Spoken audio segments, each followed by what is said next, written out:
E aí galera, bom tudo, dando continuidade na nossa última aula.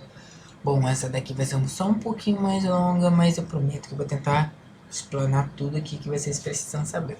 A disciplina é Bioestatística e Epidemiologia e meu nome é Pedro Henrique.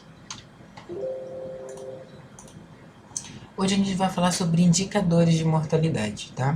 É muito importante. Bom, vamos começar com o coeficiente de mortalidade geral. Ele representa o risco de morte em uma população com base no total de óbitos de um determinado período de tempo.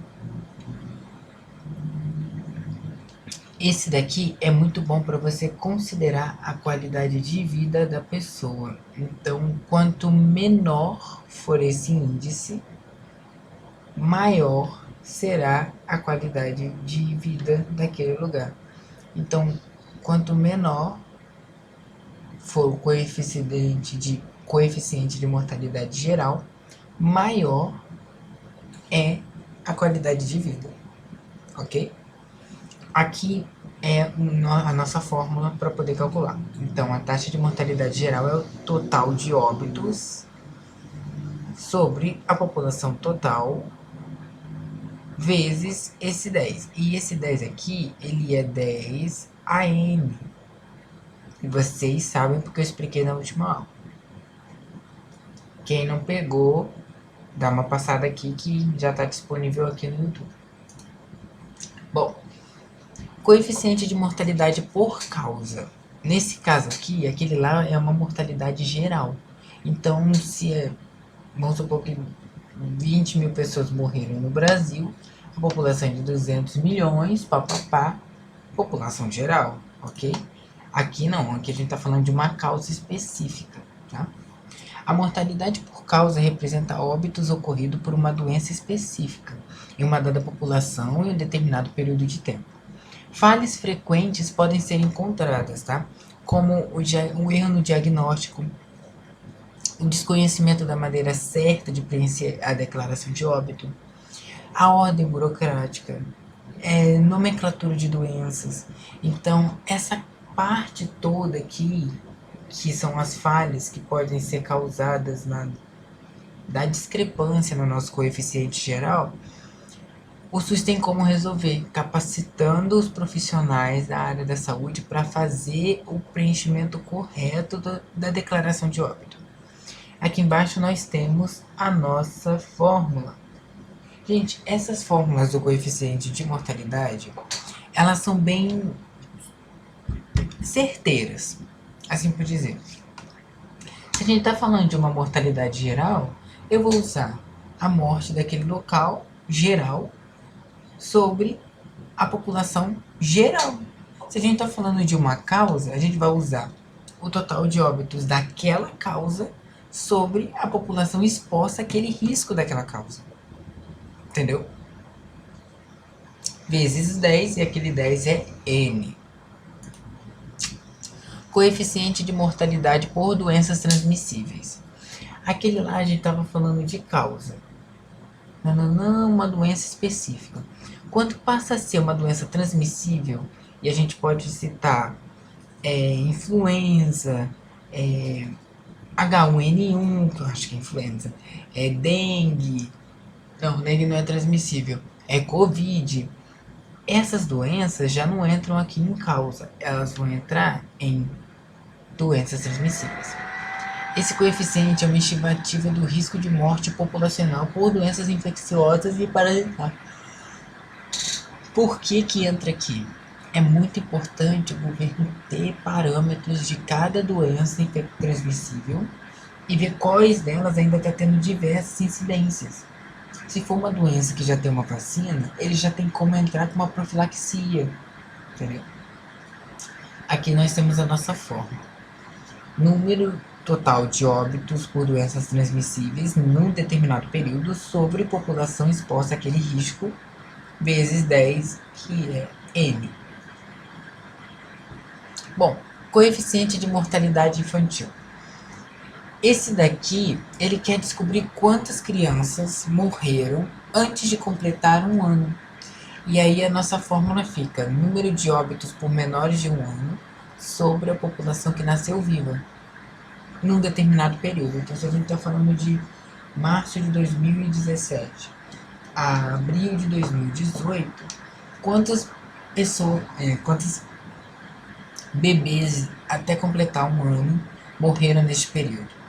E quantos nasceram vivos no total? Aqui, um bebê que morreu antes de completar o ano, ele nasceu vivo. Então ele vai entrar nessa população nascida viva aqui. Show? E aqui eu coloquei esse 1000, mas você sabe que ele pode ser 10.000, 15.000 para poder ampliar, porque ele tem que deixar um número inteiro.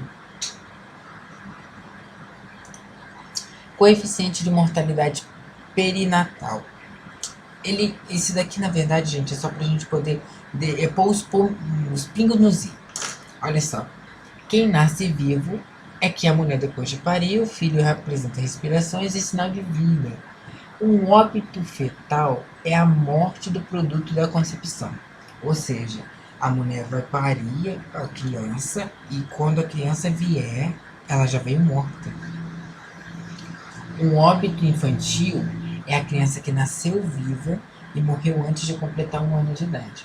Então, se vier para você falar óbito fetal, você vai saber que nasceu morto. O óbito infantil morreu antes de completar um ano de idade.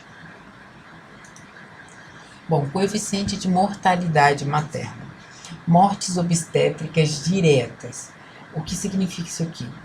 Que a mulher está grávida e durante a gravidez, a própria gravidez que vai dar complicações para ela. Uma gravidez de risco. Então, vamos supor, a mulher, ela já está ela tá grávida e de repente o nível de ferro dela começa a cair. Então a gravidez está causando muita anemia nela. Entendeu? Morte obstétrica indireta, doenças não relacionadas à gravidez. Aqui a gente pode citar o vírus da dengue, né? O mosquito da dengue, ele também transmite chikungunya. Então, quando a mulher é picada, o bebê pode nascer anicéfalo e nascer morto. Isso também pode acabar prejudicando ela. E isso é uma doença não relacionada à gravidez, porque não foi a gravidez que deu a chikungunya para ela, foi a picada do mosquito. Então, a direta é relacionada à gravidez. A indireta é relacionada a um monte de outras doenças que não está na gravidez. Morte materna tardia. Tipo, a mulher pariu a criança. Em consequência disso, ela continua em tratamento, papapá. Só que depois que passou 42 dias, praticamente, vamos supor, 3 meses do nascimento do filho, ela morreu por conta da complicação. Então, isso aqui seria uma morte materna tardia. A morte relacionada à gravidez, ela tem relação até 42 dias do término da gravidez. Então, a mulher concebeu a criança, vamos supor, começa a contar aqui dia 1. Então, ela tem daqui até 42 dias para se tratar e tudo mais. Se ela morrer dentro desse período, essa morte é relacionada à gravidez. Se ela morrer depois, é uma morte materna tardia normal. Coeficiente de mortalidade entre adultos. Esse daqui, pelo slide que eu percebi, ele é bem generalista, né? Acidentes e violência são bastante comuns e é a causa de bastante morte de adultos. São relacionados por causas mais externas. Eu coloquei aqui a probabilidade de 1000 pessoas, mas é que lá no slide não estava relacionando muito. Mas é de 1000 pessoas relacionadas a uma determinada população. Coeficiente de letalidade. Indica o número de mortes relacionadas a uma doença. É importante para o prognóstico médico, porque indica o poder daquela doença de provocar uma morte. Então, a gente tem falado de doenças no total. Mas ali a gente tem falado de doenças de morte. Vamos voltar lá para o início aqui para a gente falar, olha aqui.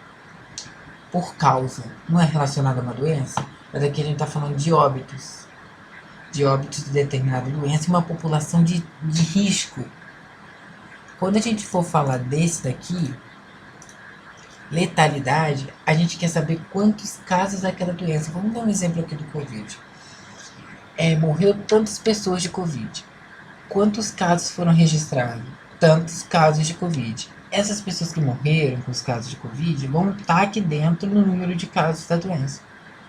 Porque ela é um caso da doença, por isso que ela morreu, entendeu? Então aqui é para você descobrir qual é a letalidade, como que essa doença tá matando. Ah, é 1 para 1000, é 3 para 10.000, entendeu? Como é que essa doença tá matando? Ela tá muito letal ou ela tá, tipo, muito tranquila? É 1 para 1 milhão, ok? Esperança de vida. Bom, expressa as características da mortalidade por idade, muito empregado para avaliações de condições de saúde de uma população. É a média de um grupo. Essa coisa de esperança de vida é calculada a mortalidade por idade, e uma forma bastante de representar isso são as pirâmides etárias absolutas. Tá? Vocês conseguem no site do IBGE. Esse daqui, eu pego na data de 2017, tem 1980, 2017, 2060 é uma projeção. Então aqui você pode notar que poucas pessoas ficavam vivas ó, com 80 anos.